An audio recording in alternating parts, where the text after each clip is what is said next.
Sometimes, yes, sometimes the good Lord.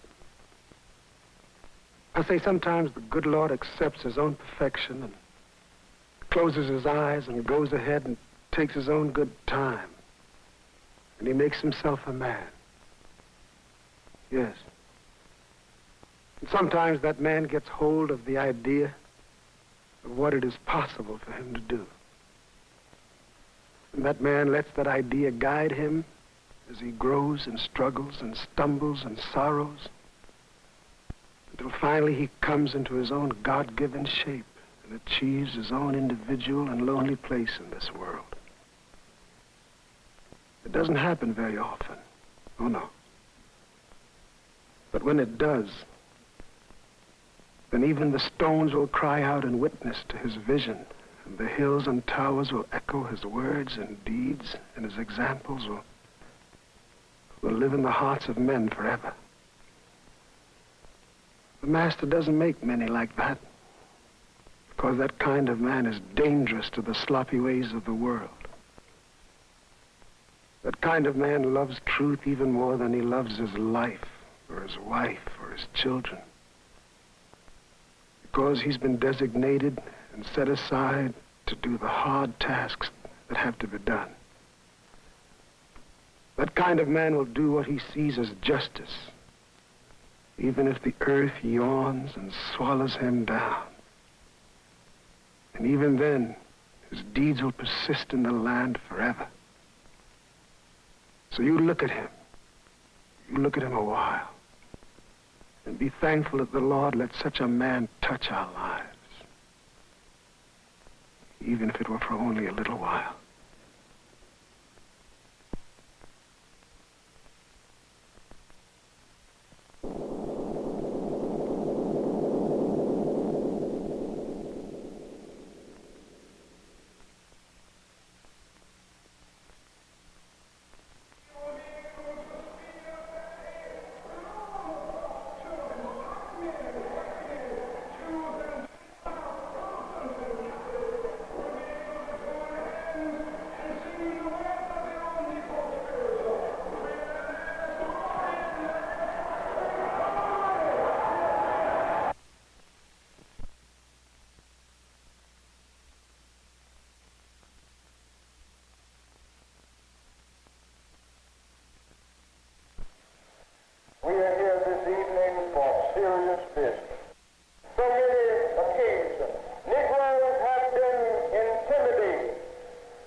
Started a bus protest which literally electrified the nation.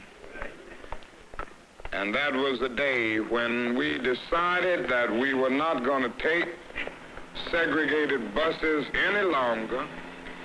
And you know, when we planned the bus boycott, we said if we could just get about 50 or 60% of the Negroes of Montgomery not to ride buses, this would be an effective boycott.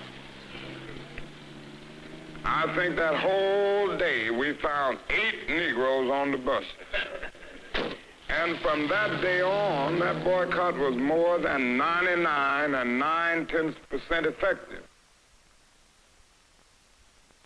I remember that Monday morning when I was subpoenaed to be in court, the chief defendant. Many things ran through my mind. And I started thinking about the people.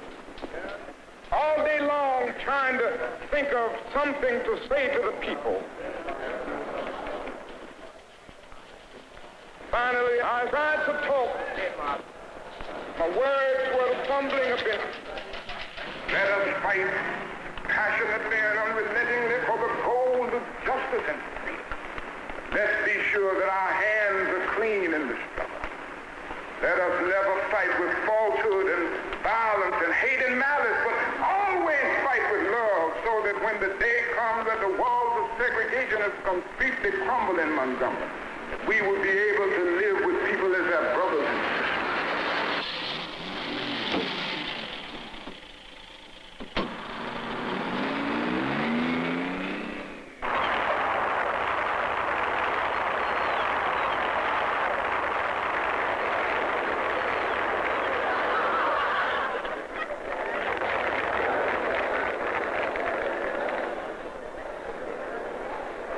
We still advocate nonviolence with passive resistance and still determined to use the weapon of love.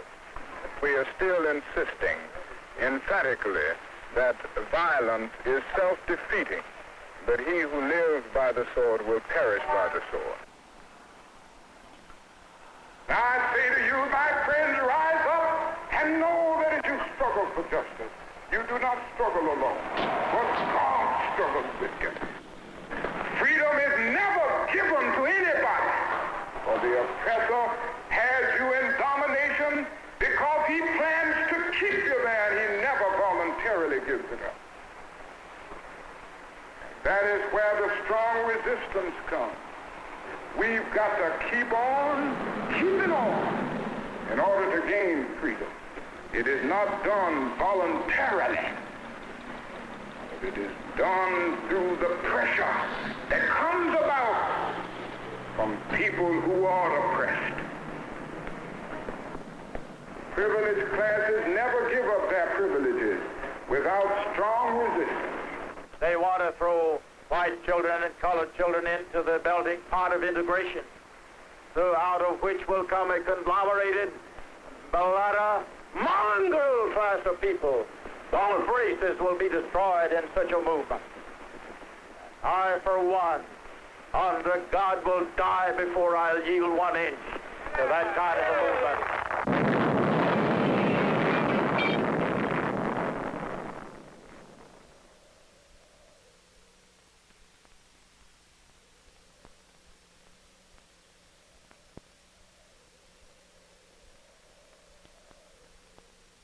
I want young men and young women who are not alive today, but who will come into this world with new privileges and new opportunities. I want them to know and see that these new privileges and opportunities did not come without somebody suffering and sacrificing for them. I hereby defy a ruling handed down by the United States Supreme Court ordering desegregation of public carriers. Alabama state law requiring segregation of races on buses still stands. As long as I am president of the Alabama Public Service Commission, I am going to see that our segregation laws are upheld.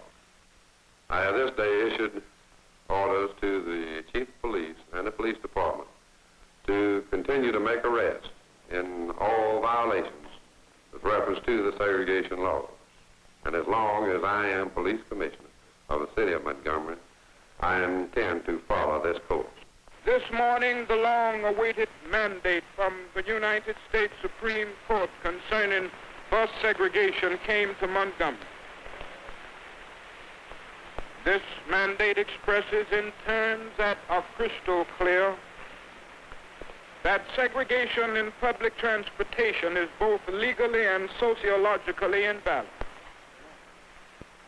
In the light of this mandate, and the unanimous vote rendered by the Montgomery Improvement Association about a month ago, the year-old protest against city buses is officially called off, and the Negro citizens of Montgomery are urged to return to the buses tomorrow morning on a non-segregated basis.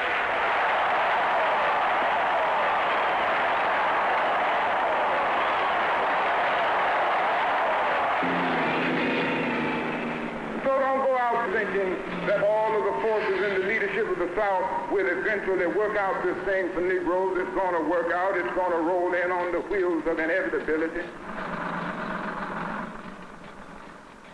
If we wait for it to work itself out, it will never be worked out. Freedom only comes through persistent revolt, through persistent agitation, through persistently rising up against the system of evil. Buses are integrated in Montgomery, but that is just the beginning. Don't sit down and do nothing, because if you stop now, we will be in the dungeons of segregation and discrimination for another 100 years. And our children and our children's children will suffer all of the bondage that we have lived under for years. It will be a long time before we forget the freedom rides. We just decided to take a ride for freedom.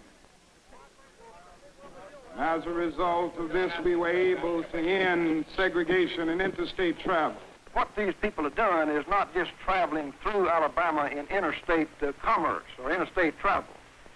They're buying tickets from town to town and getting off in each town and seeking through mixed groups, Negro men and white women, to force themselves into situations which tend to inflame the local people and incense them by going into waiting rooms, restaurants, cafes, lunch counters, which are traditionally and in many cases required by city ordinance to be segregated. Now, the best thing for King to do is to get out of Alabama as quickly as he can, because he's a menace to the peace of this city. Now I'm tired of segregation, and now I want my equal rights. Oh, well, respect and education. Oh, well, not total integration. That's why I'm fighting for my rights. Oh, I'm fighting for my rights. Yes, I'm fighting for my rights. Yes, I'm fighting for my rights. Now myself get a hand the window so the air it couldn't come through, and I felt so hot and stuffy up that I didn't know what to do. So I was fighting for my rights. Oh, I was fighting for my rights. I was fighting for my rights. I was fighting for my rights. That's why I'm fighting for my rights. Oh, I'm fighting for my rights. Yes, I'm fighting for my rights. Yes, I'm fighting.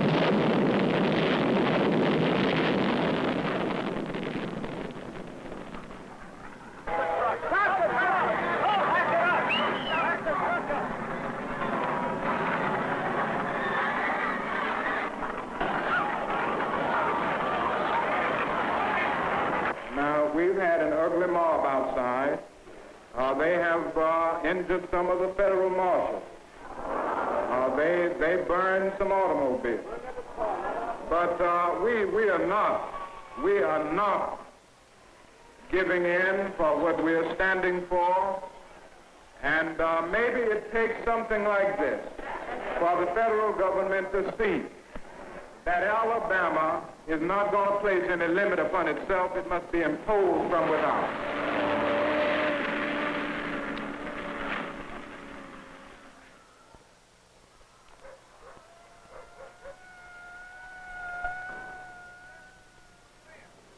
Hey, here it goes, till Papa Wolf. Hey, here it goes, till Papa Wolf.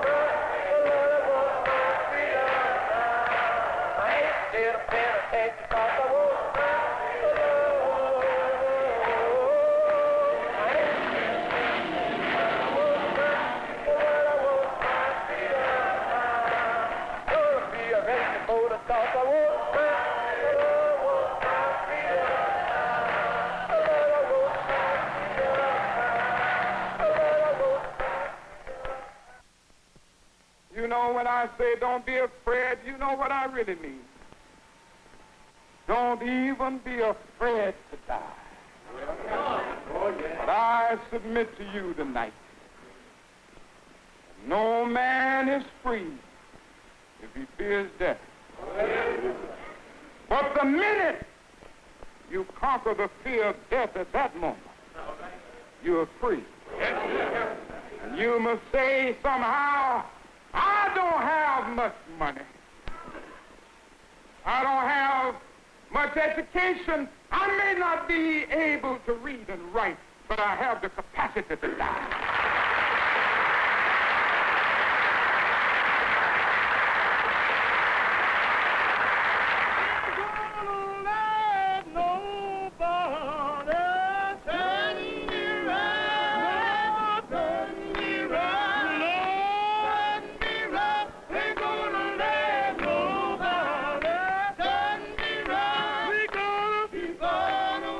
An unhappy truth that racism is a way of life for the vast majority of white Americans. And I can see nothing more urgent than for America to work passionately and unrelentingly to get rid of the disease of racism. If I would seek to give you a blueprint for our freedom in Birmingham tonight, I would say first that at this moment we must decide that we will no longer spend our money in businesses that discriminate against Negroes. Ain't gonna let nobody turn me around, turn me around. Ain't gonna let nobody turn me around. I'm walking down that freedom, talking down that freedom, walking down that freedom road. Ain't gonna let nobody step on me. Step home and leave it. We don't want to have to get in trouble to y'all. Y'all been pretty good so far. Y'all get back. Get one of them. Too late, just stand by the wee wagon now. Gonna just find Newman stand out if we get through. Got nothing over Jim he can do.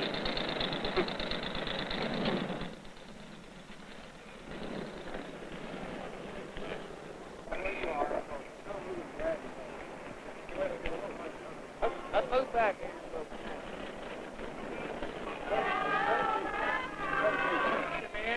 He's 20 dead. You take 25. All right. Who is it want to talk to me? I throw it away. We did No, you. it wasn't you either. We like you, boy. Can we talk to you? No, I ain't. Somebody had something to ask me, and I was going to answer it now, but I couldn't do it then.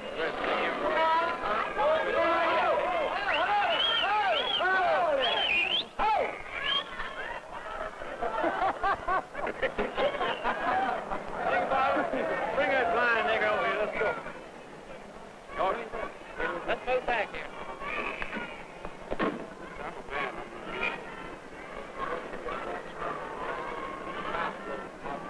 Nice.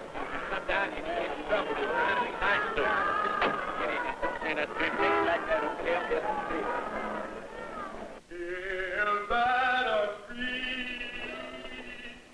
Coming,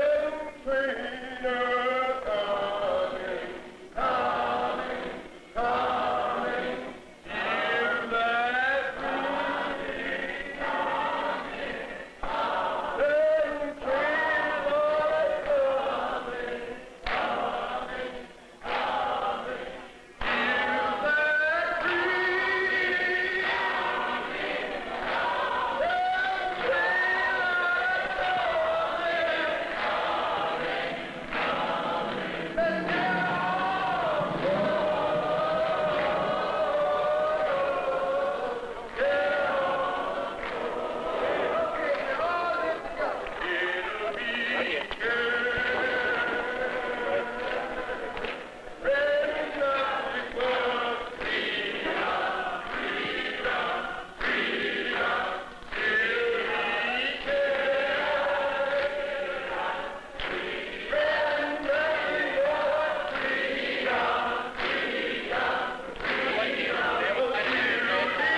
clergyman.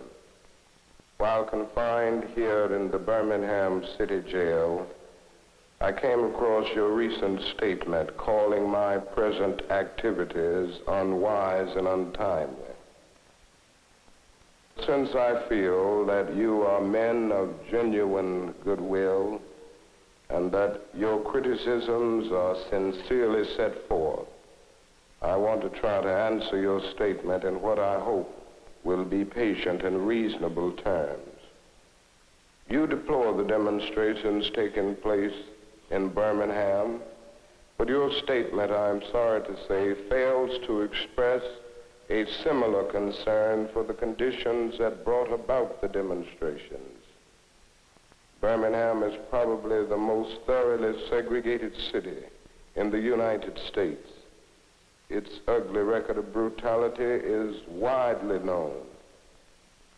There have been more unsolved bombings of Negro homes and churches in Birmingham than in any other city in the nation.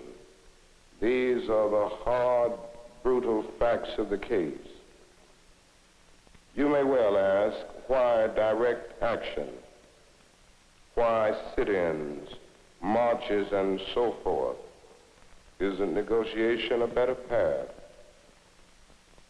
Nonviolent direct action seeks to create such a crisis and foster such a tension that a community which has constantly refused to negotiate is forced to confront the issue. You speak of our activity in Birmingham as extreme. Was not Jesus an extremist for love? Love your enemies, bless them that curse you, do good to them that hate you, and pray for them which despitefully use you and persecute you. Will we be extremists for the preservation of injustice or for the extension of justice? When you have seen vicious mobs lynch your mothers and fathers at will and drown your sisters and brothers at whim, when you have seen hate-filled policemen curse, kick, and even kill your black brothers and sisters, when you see the vast majority of your 20 million Negro brothers smothering in an airtight cage of poverty in the midst of an affluent society, when you suddenly find your tongue twisted and your speech stammering as you seek to explain to your 6-year-old daughter why she can't go to the public amusement park, and see her developing an unconscious bitterness toward white people, when you have to concoct an answer for a 5-year-old son who is asking, "Daddy, why do white people treat colored people so mean?" And you are humiliated day in and day out by nagging signs reading white and colored. And your first name becomes nigger.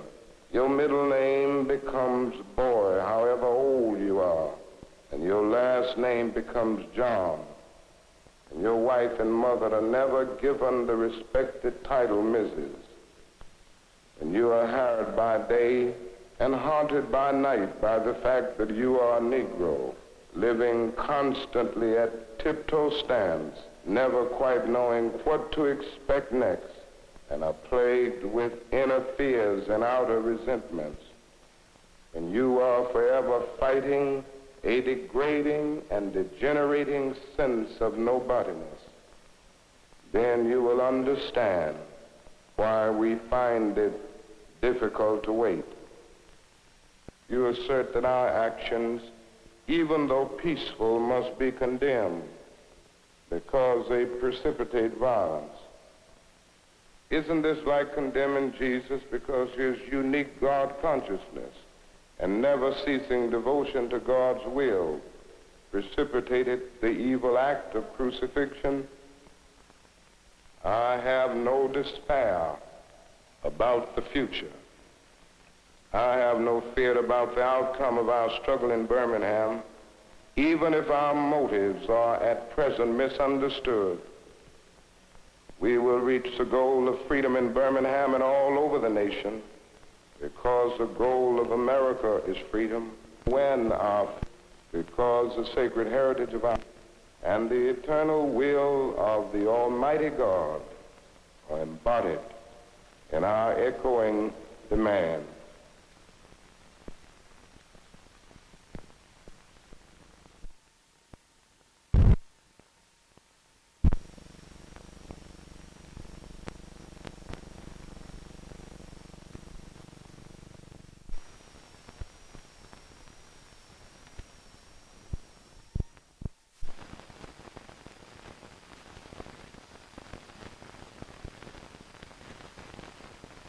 Ain't gonna let nobody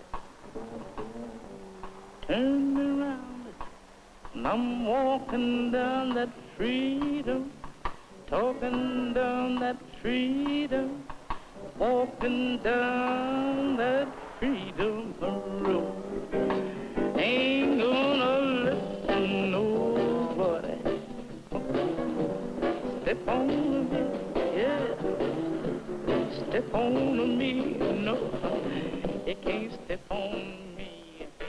We have asked for 4 things, and we are still holding out for all 4. The desegregation of all facilities in the stores. This includes restroom facilities, lunch counters, and fitting rooms. Number 2, upgrading in employment in the stores, so that you have Negro clerks or Negro salesmen and women.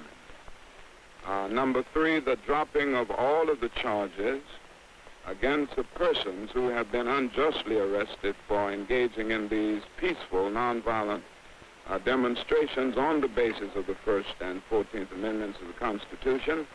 Number 4, the appointment of a biracial committee to deal with the other problems of segregation that still exist, and the setting of a timetable to solve the problems such as school desegregation, the reopening of the parks on an integrated basis in compliance with a federal court order, and a fair hiring policy in municipal agencies.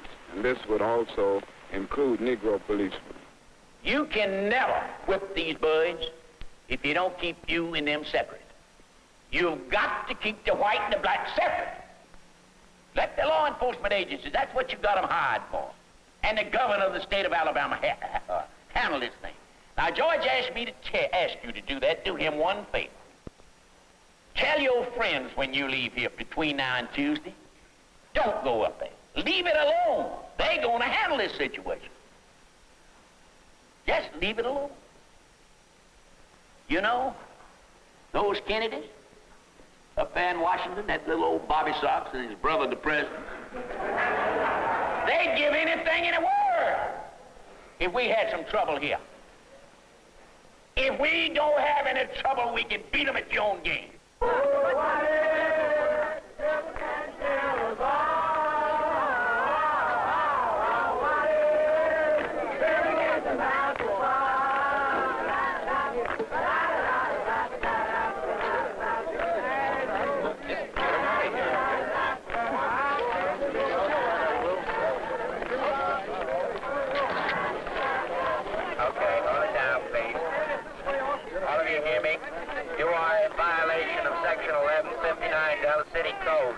Demonstrating and parading without a permit. Also violating the traffic judge injunction against parading.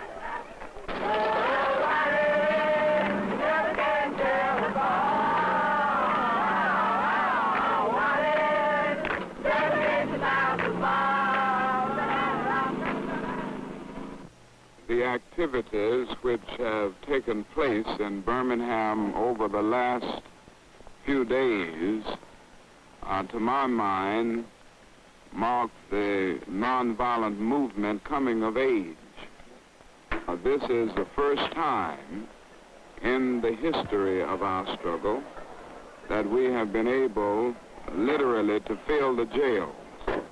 And in a real sense, this is the fulfillment of a dream, for I've always felt that if we could fill the jails in our Witness for Freedom, it would be a magnificent expression of the determination of the Negro and a marvelous way to lay the whole issue before the conscience of the local and national community. And I think in a real sense, this Birmingham movement is one of the most inspiring developments in the whole nonviolent struggle.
And that includes all of the points. We hope this, and in 24 hours, I think we can say definitely.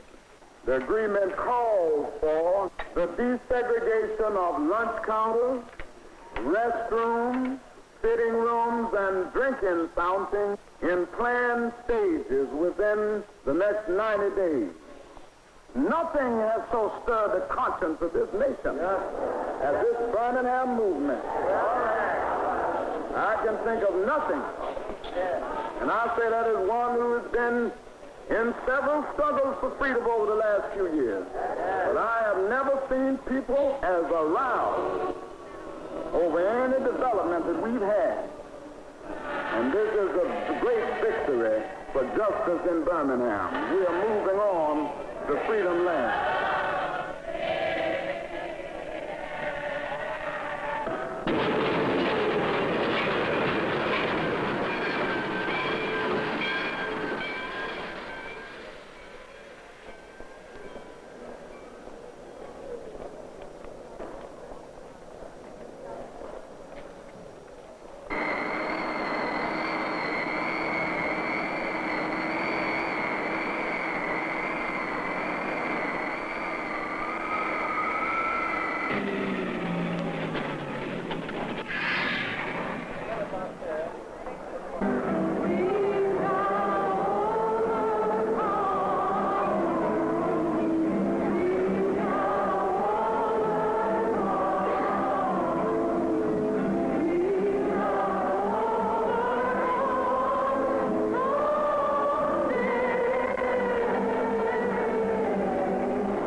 At this time, I have the honor to present to you the moral leader of our nation.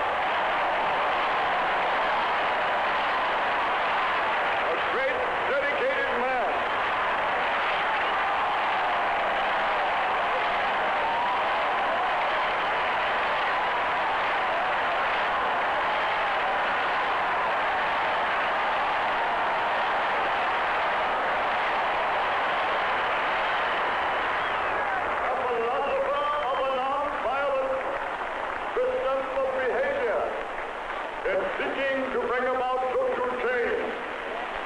the advancement of justice and freedom and human dignity. I have the pleasure to present to you Dr. Martin Luther King, Jr.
Signed the Emancipation Proclamation.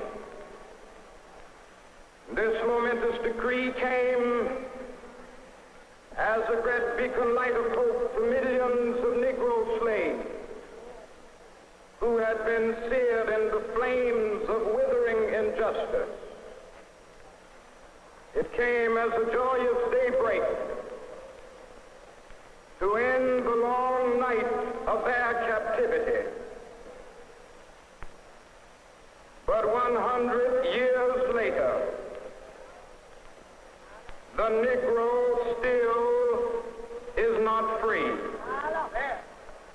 100 years later, the life of the Negro is still sadly crippled by the manacles of segregation and the chains of discrimination. 100 years later, the Negro lives on a lonely island of poverty in the midst of a vast ocean of material prosperity. 100 years later,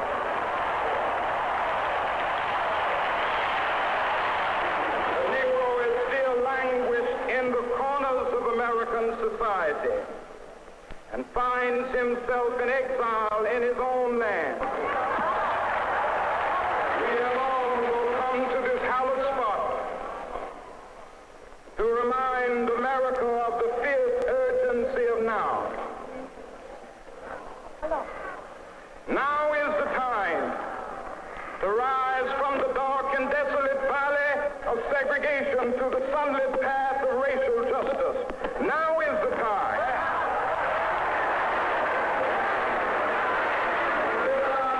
From the quicksands of racial injustice to the solid rock of brotherhood, now is the time. May justice be a reality for all of God's children.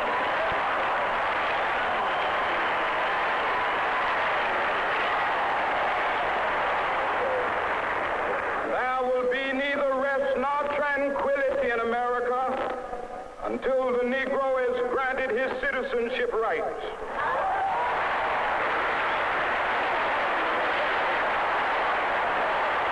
We must forever conduct our struggle on the high plane of dignity and discipline. We must not allow our creative protests to degenerate into physical violence. Again and again, we must rise to the majestic heights of meeting physical force with soul force. The marvelous new militancy which has engulfed the Negro community must not lead us to a distrust of all white people. For many of our white brothers, as evidenced by their presence here today, have come to realize that their destiny is tied up with our destiny.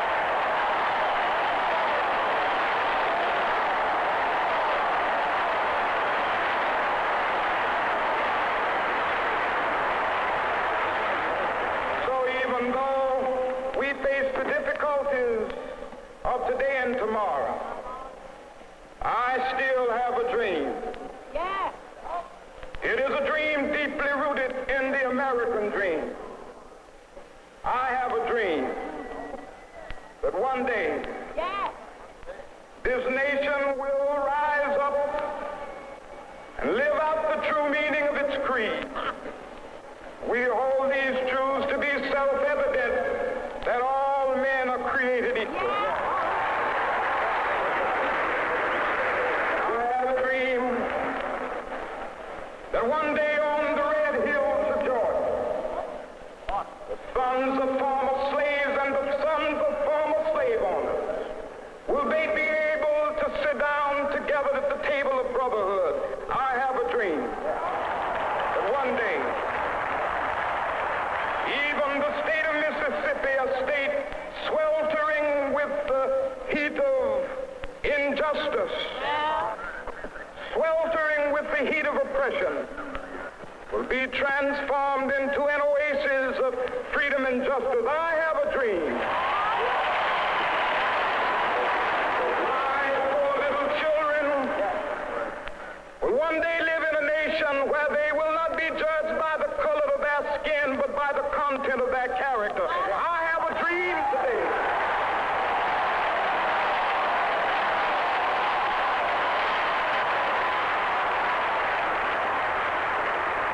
I have a dream that one day, down in Alabama, with its vicious racists, with its governor having his lips dripping with the words of interposition and nullification. One day right there in Alabama, little black boys and black girls will be able to join hands with little white boys and white girls as sisters and brothers. I have a dream today.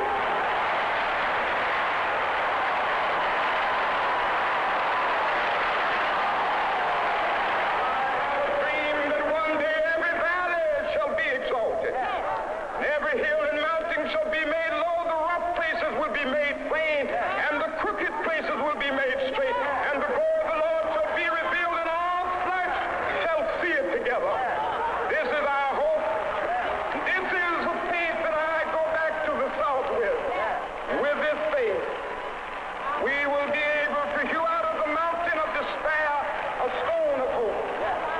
With this faith, we will be able to transform the jangling discords of our nation into a beautiful symphony of brotherhood. With this faith, we will be able to work together, to pray together, to struggle together, to go to jail together, to stand up for freedom together, knowing that we will be free one day.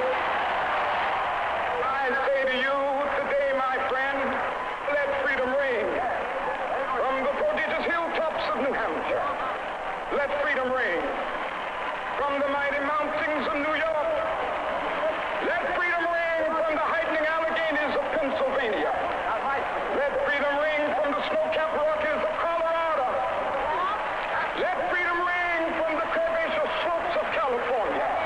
But not only that, let freedom ring from Stone Mountain of Georgia. Let freedom ring from Lookout Mountain of Tennessee. Let freedom ring from every hill and molehill of Mississippi, from every mountainside. Let freedom ring, and when this happens,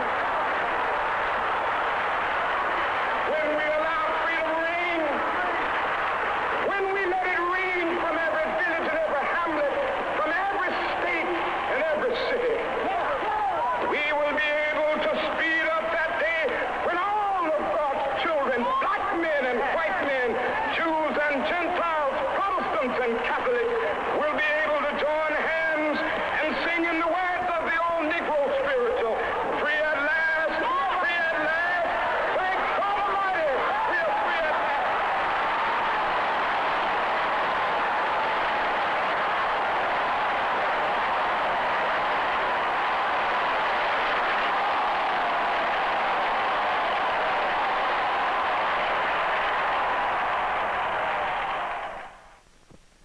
I call upon you.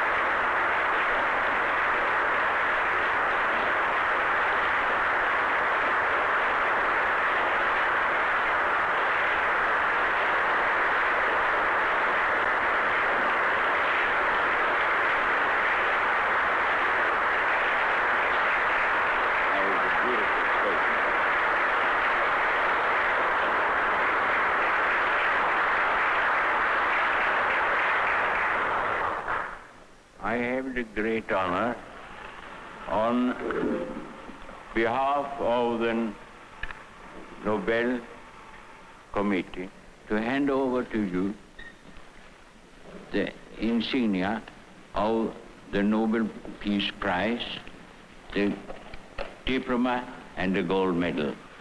Thank you very much.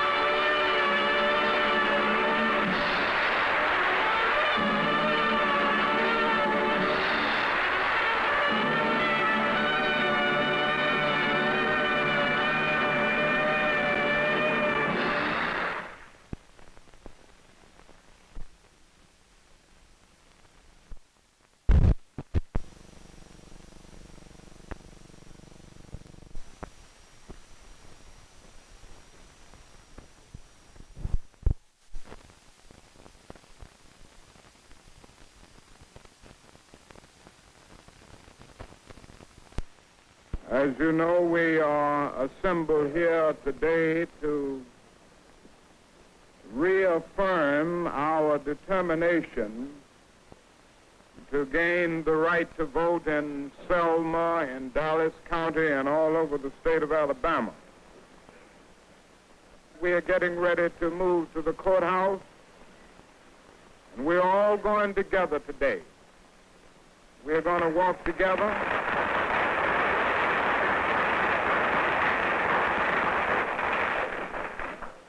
We're going to walk together because we are not parading. We will obey every traffic law, every traffic signal we will stop for. We will not stand in the way of egress and ingress. We will not do anything to block the orderly process of movement in the community. But we feel that we need to join together and move on to the courthouse. The speaker is always at next point. And that's where he's that's where he's to wake up. And I think at that point, right. But y'all go right on down the line, telling them to all under arrest.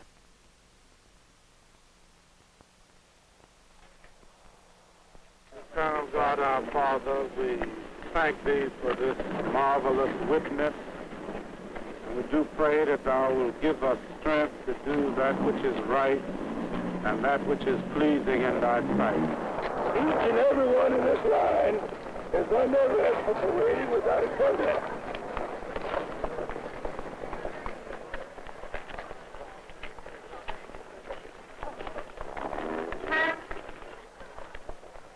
You are breaking the injunction by not allowing these people to come inside this courthouse and wait. This courthouse does not belong to Sheriff Clark. This courthouse belongs to the people of Dallas County, and these are the people of Dallas County, and they have come to register. And you know this within your own heart, Sheriff Clark.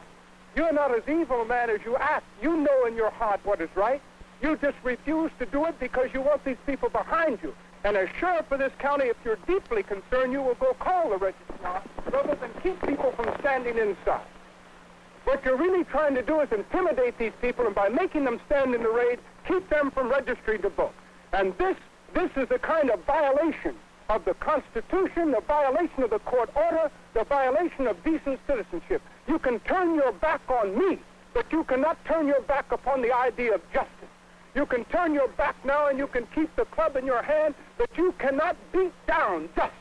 And we will register to vote because as citizens of these United States, we have the right to do it. I'm looking down the line, seeing all the people who've been in jail for felonies. That's what I'm looking at. Precisely right. And if they're not fit to vote, you'll be able to find that out. But you'll not know it until they're on the registrar. And many of those have a felony action because Sheriff Clark made them a felony action, not because they were rightfully issued.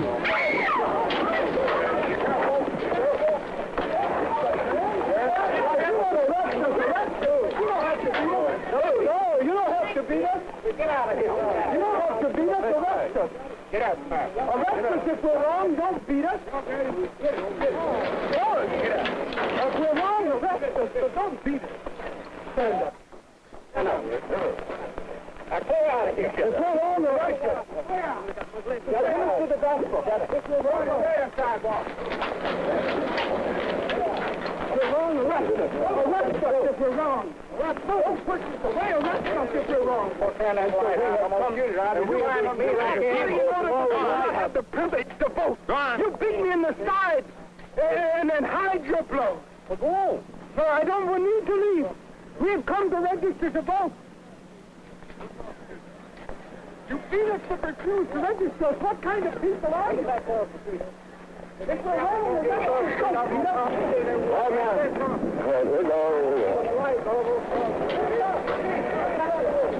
Please, Watkins. It's not a matter of being from the town. It's a matter of facing your sheriff and facing your judge. We have the right to be in this court. Come on, let's go. We have the right to be in this court. This courtroom belongs to all the citizens of the county. We have the right to be here.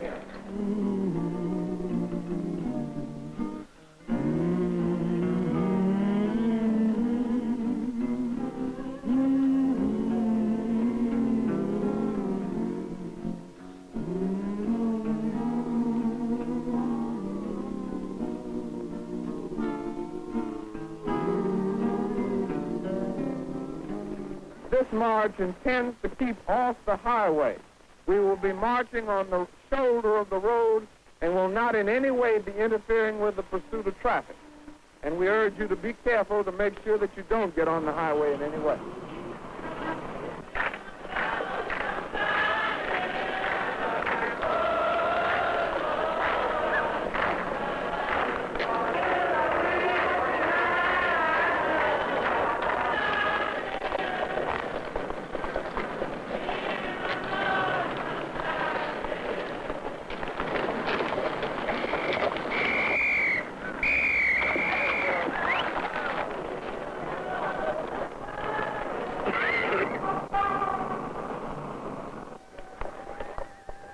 Detrimental to your safety to continue this march, and I'm saying that this is an unlawful assembly.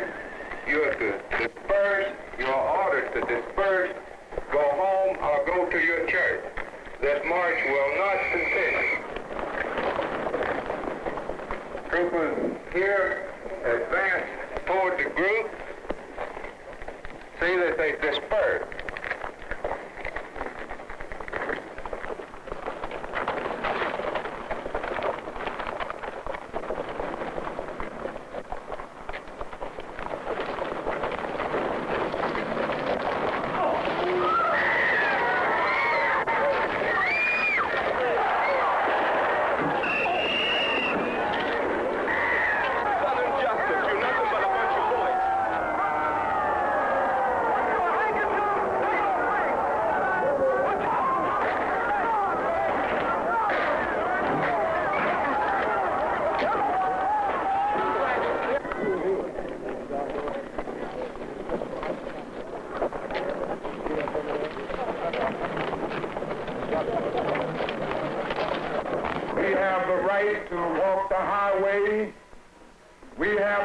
To walk to Montgomery if our feet can get us there.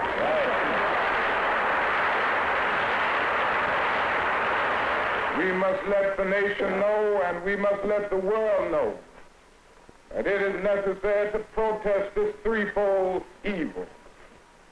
The problem of the denial of the right to vote, the police brutality that we continue to face and faced in its most vicious form last Sunday. Then the attempt to block First Amendment privileges.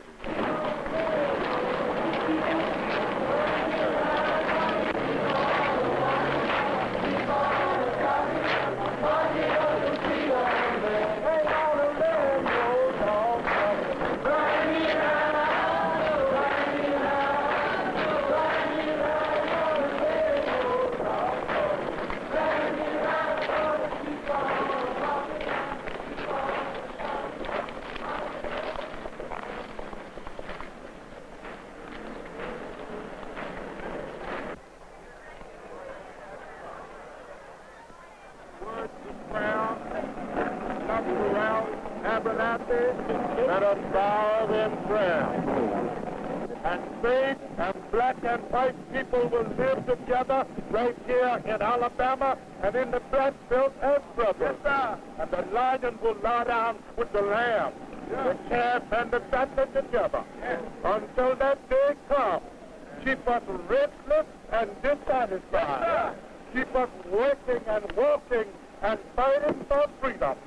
This prayer we ask in Jesus' name and for his sake. Amen. You know, things happen here today, and I want to reiterate what Reverend Reese has just said concerning the 3 Unitarian ministers who were beaten about an hour or so ago. I understand one was so brutally beaten that he had to be rushed to the hospital in Birmingham with a possible brain concussion.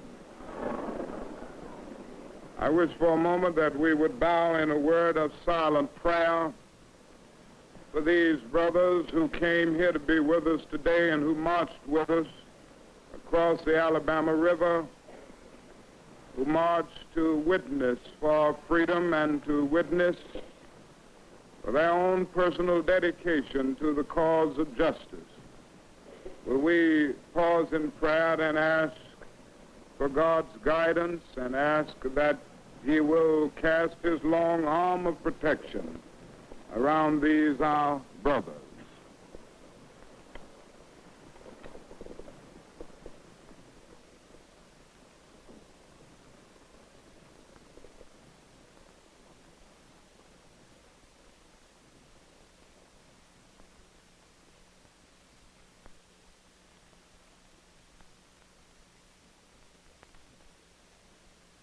I'm calling into federal service selected units of the Alabama National Guard, and also will have available police units from the regular Army to help meet state responsibilities. These forces should be adequate to assure the rights of American citizens pursuant to a federal court order to walk peaceably and safely without injury or loss of life from Selma to Montgomery, Alabama. Pick 'em up and lay 'em down.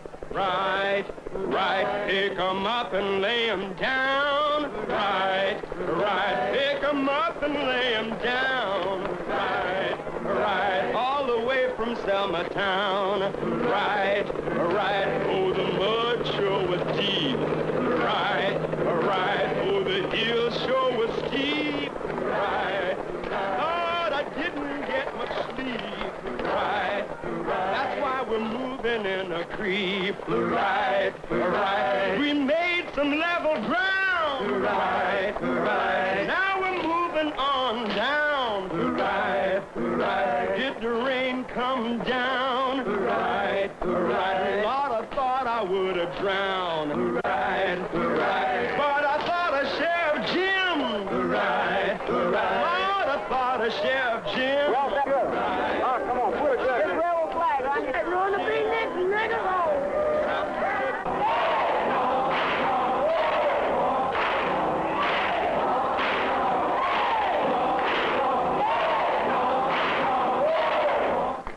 How do you feel about the protection being given you on this march? Well, I think this is a real demonstration of the commitment of the federal government to protect the constitutional rights of Negro citizens. The protection has been very thorough, as you can see, and the men are working under the guidance and certainly under the power and influence of the federal government to see that things are carried out in an orderly manner. So I think that everybody has to recognize that this symbolizes a new commitment and a new determination on the part of the federal government to take the kind of vigorous line that will assure the rights of the Negro citizens of this nation.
Belafonte, and to all of the other distinguished and famous artists and entertainers who have taken time out of their very busy schedules to be with us here in Montgomery, Alabama, as we march on the state capitol tomorrow morning. I know that our thanks will go out to them and will abide with them for years and years to come.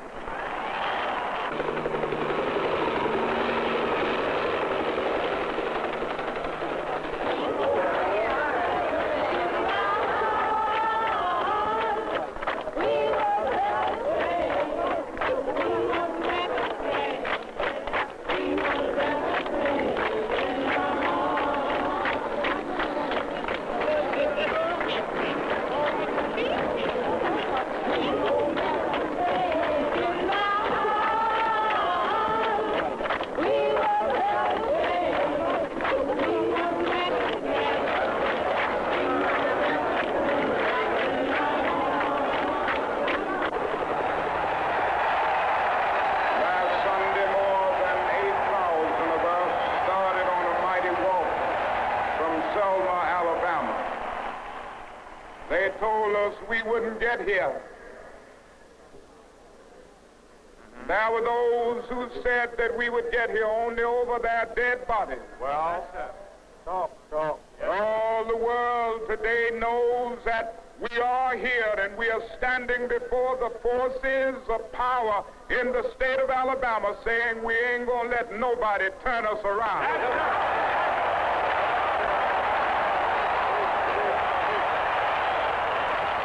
I want to tell the city of Selma. Tell them, Doctor. Today I want to say to the state of Alabama. Yes, sir. Today I want to say to the people of America and the nations of the world that we are not about to turn around. Yes, sir. We are on the move now. Yes, sir. Yes, we are on the move and no wave of racism can stop us. Yes, sir. The burning of our churches will not deter us. The bombing of our homes will not dissuade us. The beating and killing of our clergymen and young people will not divert us. The wanton release of their known murderers will not discourage us. We're on the move now. Like an idea whose time has come. Not even the marching of mighty armies can halt us. We're moving to the land of freedom. Yes, sir. I know you're asking today, how long will it take? Somebody's asking, how long will prejudice blind the visions of men? I come to say to you this afternoon, however difficult the moment, yes, sir, however frustrating the hour, it will not be long, because truth crushed earth will rise again. Yes, sir. How long? Not long. Yes, sir. Because no lie can live forever. Yes, sir. How long? Not long. How long? Because you shall reap what you sow. Yes, sir. How long? Not long. How long? Truth forever on the scaffold, wrong forever on the throne. Yes, yet that scaffold sways the future. Yes. Behind the dim unknown standeth God within the shadow, keeping watch above his own. How long? Not long. Because the arc of the moral universe is long, but it bends toward justice. Yes, how long? Not long. Not long. Because mine eyes have seen the glory of the coming of the Lord. Yes, he's trampling out the vintage where the grapes of wrath are stored. Yes, sir. He's loosed the fateful lightning of his terrible swift sword. Yes, his truth is marching on. Yes, sir. He has sounded forth the trumpet that shall never call retreat. He is sifting out the hearts of men before his judgment seat. Oh, be swift, my soul, to answer him. Be jubilant, my feet. Our God is marching on. Glory, hallelujah. Glory, hallelujah.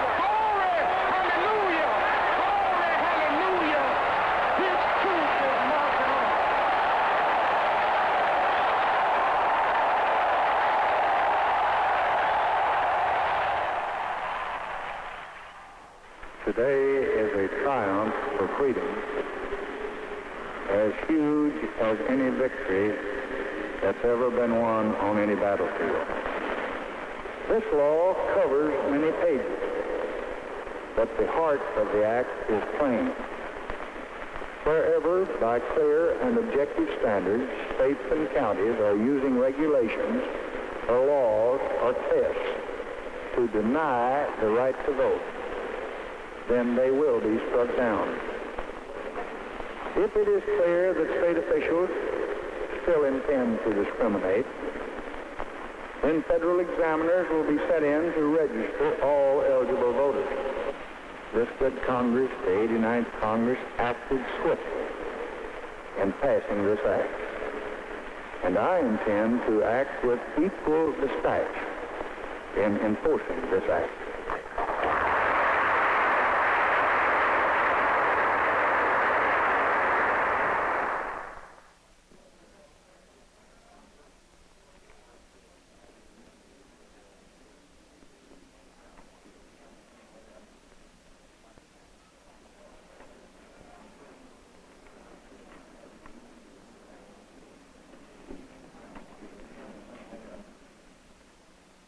I think the greatest victory of this period was not in terms of an external factor or an external development, but it was something internal. The real victory was what this period did to the psyche of the black man. The greatness of this period was that we armed ourselves with dignity and self-respect.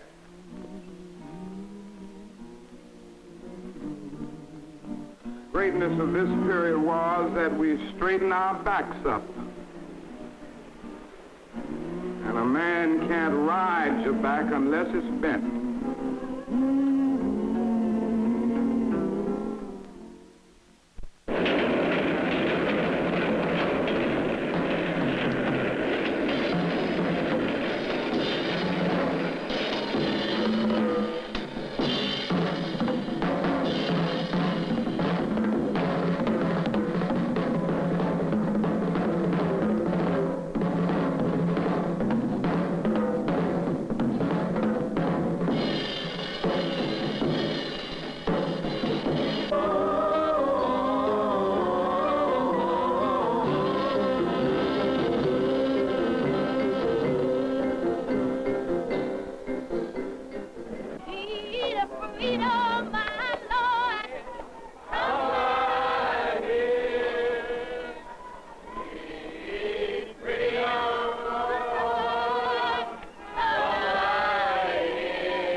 If there is any doubt in anybody's mind concerning whether we have a movement here in Chicago, you ought to be in this church tonight.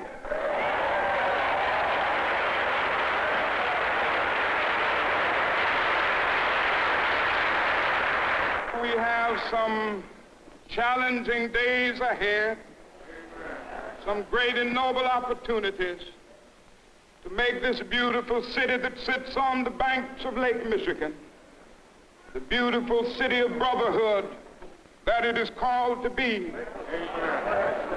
I say sincerely that the white persons who believe in justice, who believe in humanity, are going to stay with this movement. As I've said before, they're going to stay with it because it's just and right.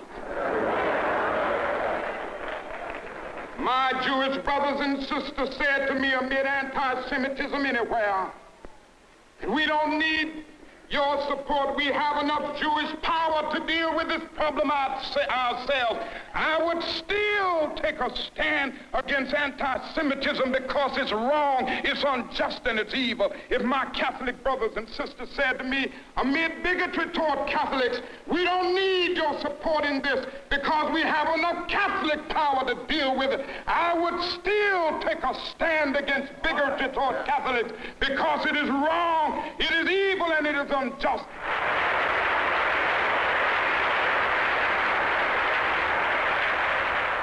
Tomorrow, let us march. Let us march in dignity. Let us march in discipline.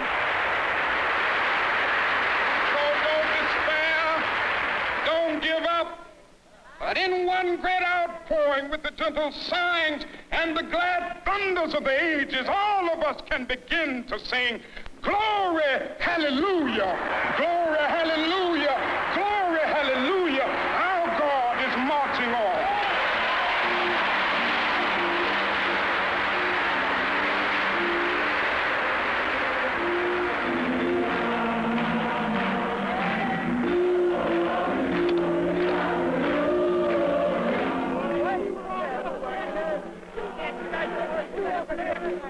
Nobody doing that. Workers don't pray a broken window. But you big guy.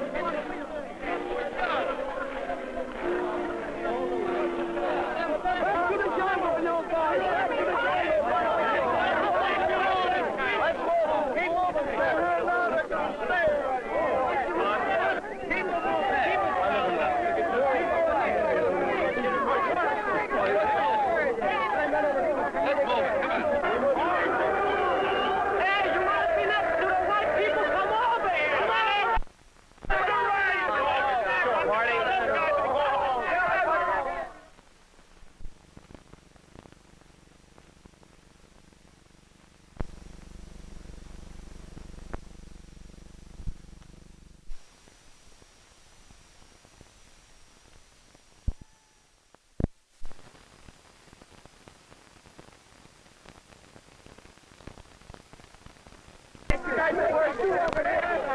Nobody doing that. We're so afraid of broken windows.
Now to give up.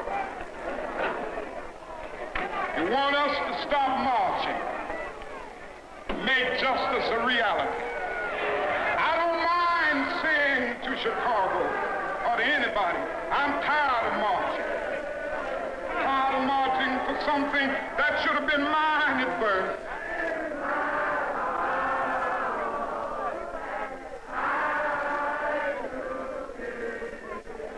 If you want a moratorium on demonstration, put a moratorium on injustice. If you want us to end our moves into communities, open these communities. I don't mind saying to you, I'm tired of the tension surrounding our day. I don't mind saying to you, I'm tired of living every day under the threat of death. I have no martyr complex. I want to live as long as anybody in this building, and sometimes I begin to doubt whether I'm going to make it through. I must confess I'm tired. Yes,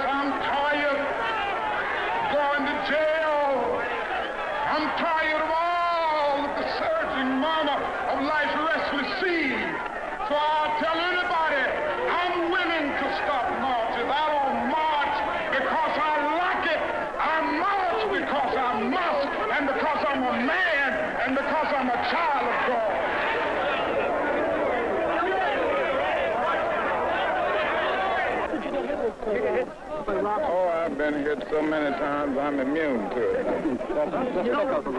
How do you feel about this reception, sir? Well, this is a terrible thing. I've been in many demonstrations all across the South, but I can say that I have never seen, even in Mississippi and Alabama, mobs as hostile and as hate-filled as I've seen here in Chicago. But the march will go on anyway? Oh, very definitely. We can't stop the march. We've going on in a few minutes.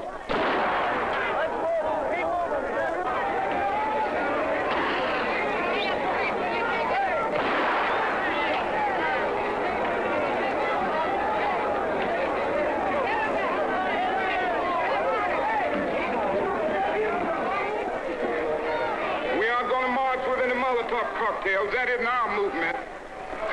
We aren't going to march with any weapons, that isn't our movement. We aren't going to march with bricks and bottles. We are going to march with something much more powerful than all of that. We are going to march with the force of our souls, mobilize bodies in concern for justice. Somehow we are going to step out. We are going to take the ammunition of determination. We are going to move out with the weapons of courage. We are going to put on the breastplate of righteousness and the whole armor of God, and we're going to march.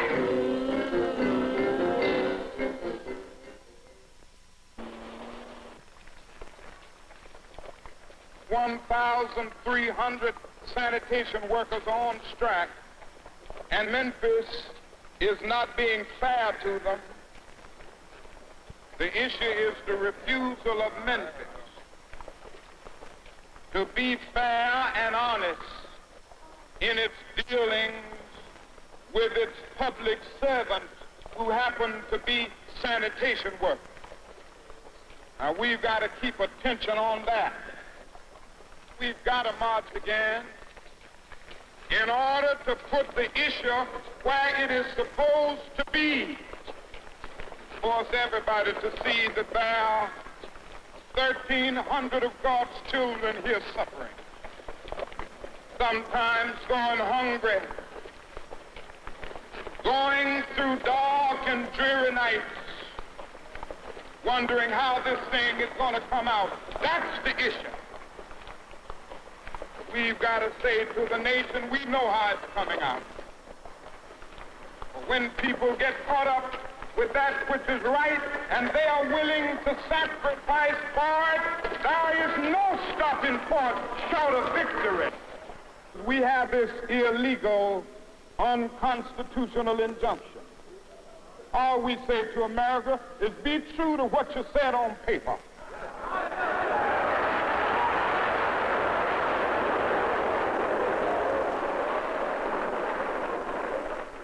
If I lived in China or even Russia, maybe I could understand some of these illegal injunctions. Maybe I could understand the denial of certain basic First Amendment privileges because they haven't committed themselves to that over there. But somewhere I read of the freedom of assembly. Somewhere I read of the freedom of speech. Somewhere I read of the freedom of press. Somewhere I read that the greatness of America is the right to protest for rights.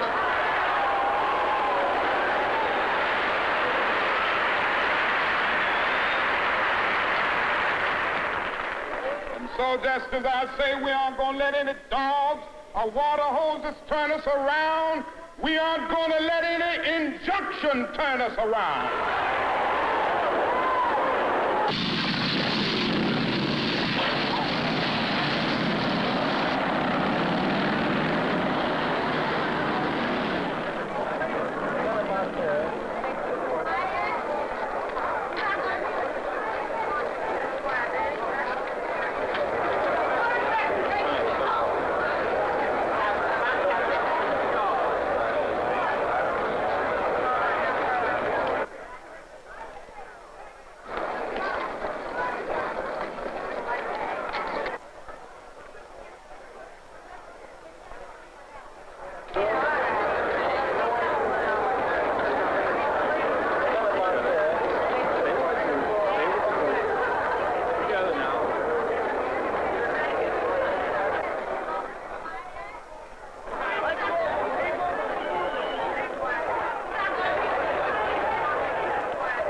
We've got some difficult days ahead. Some began to talk about the threats that were out. What would happen to me from some of our sick white brothers? Well, I don't know what will happen now, but it really doesn't matter with me now, because I've been to the mountaintop. I don't mind. Like anybody, I would like to live a long life. Longevity has its place. But I'm not concerned about that now. I just want to do God's will.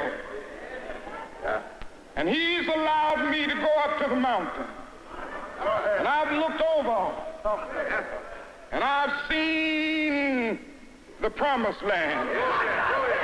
I may not get there with you, but I want you to know tonight that we as a people will get to the promised land.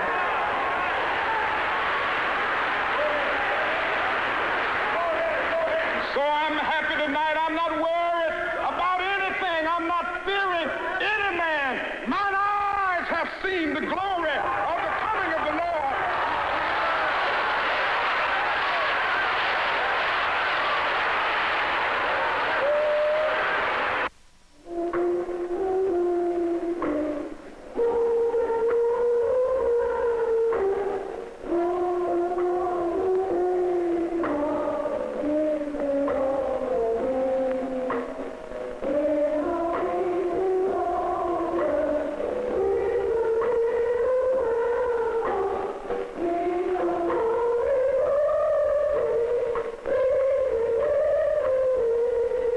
My name is Robert Mosley, the producer of this show.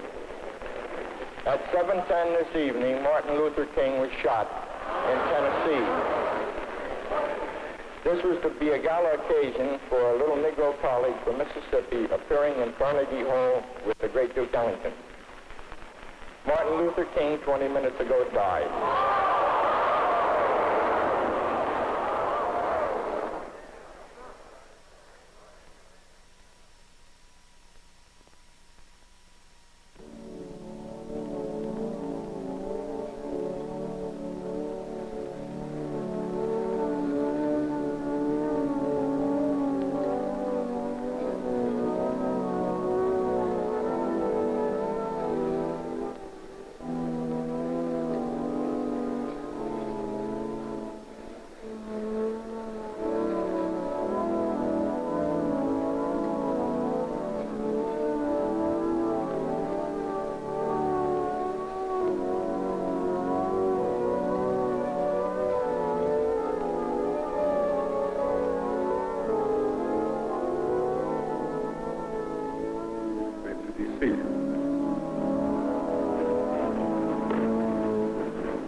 Gather here this morning in one of the darkest hours in the history of the black people of this nation, and in one of the darkest hours in the history of all mankind. For Martin Luther King, a 20th century prophet who was imbued with the philosophy of nonviolence, sent forth as a Moses in the wilderness of this sick nation of ours, to lift his voice and cry out to the Pharaoh to let my people go. Mrs. King has requested that we have the tape of his last sermon played to us now.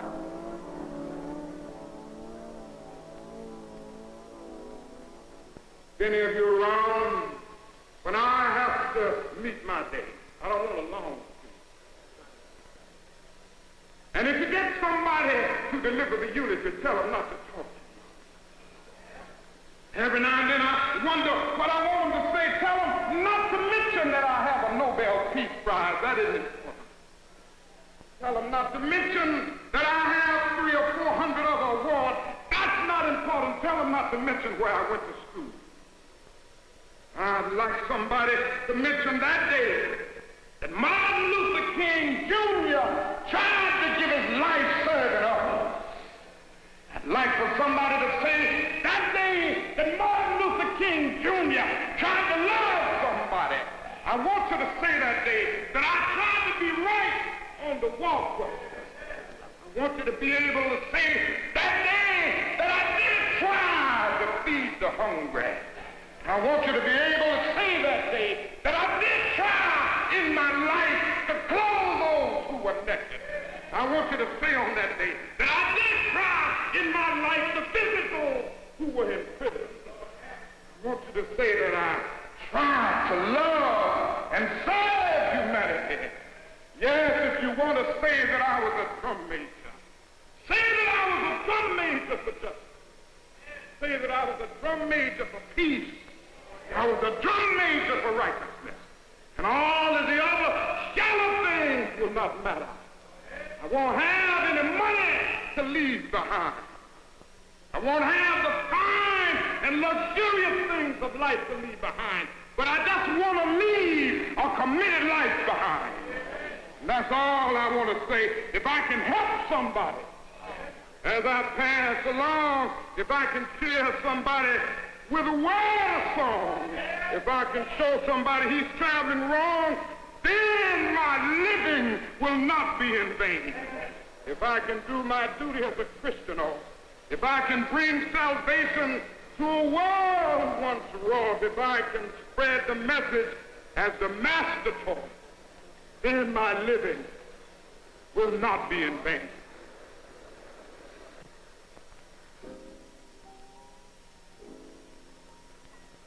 Once upon this planet Earth lived a man humble and preaching love and freedom for his fellow man. He was dreaming of the day peace would come to earth to stay, and he spread this message all across the land.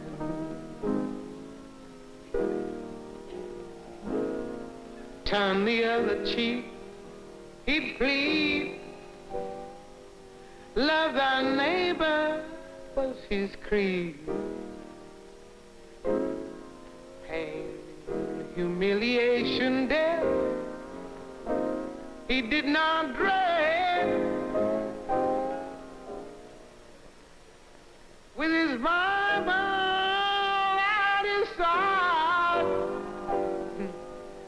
from his foes he did not hide. It's hard to think that this great man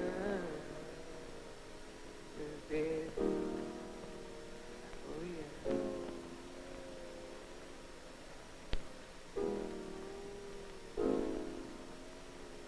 Well, the murders never cease. Are they men or are they beasts? What do they ever hope to gain? Will my country fall, stand or fall? Is it too late for us all? And if Martin Luther King just died in vain,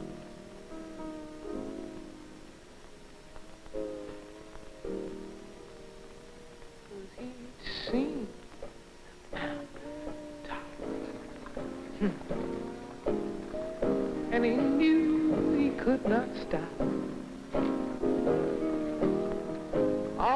living with the threat of death ahead. Folks should better stop and think, 'cause we're headed for the bread. What will happen now that he is dead?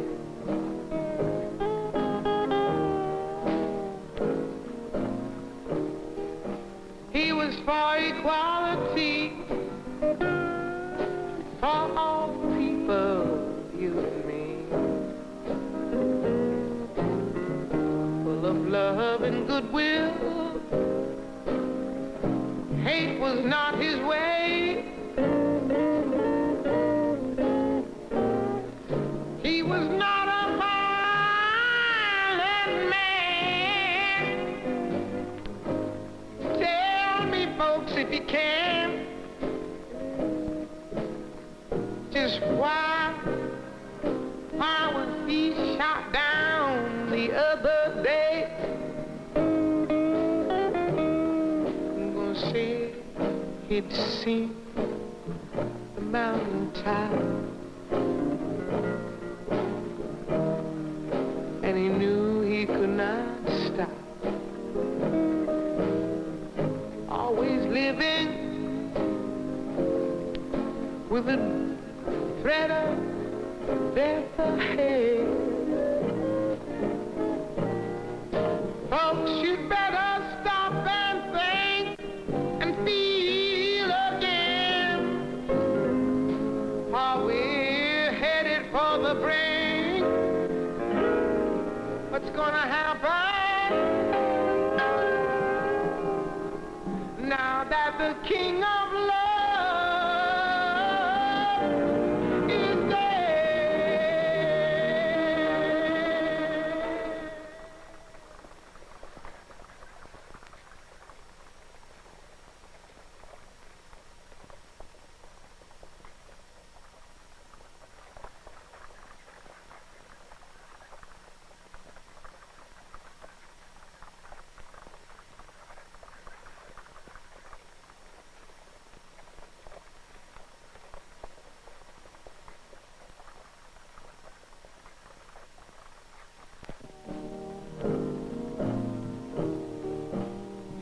for equality for all people, you and me, full of love and goodwill. Hate was not his way. He was not a violent man. Tell me, folks, if you can, just why was he shot down the other day? I'm gonna say he'd seen the mountain top, and he knew he could not stop. Always living with the threat of death ahead. Folks, you'd better stop and think and feel again. How we're headed for the brink. What's gonna happen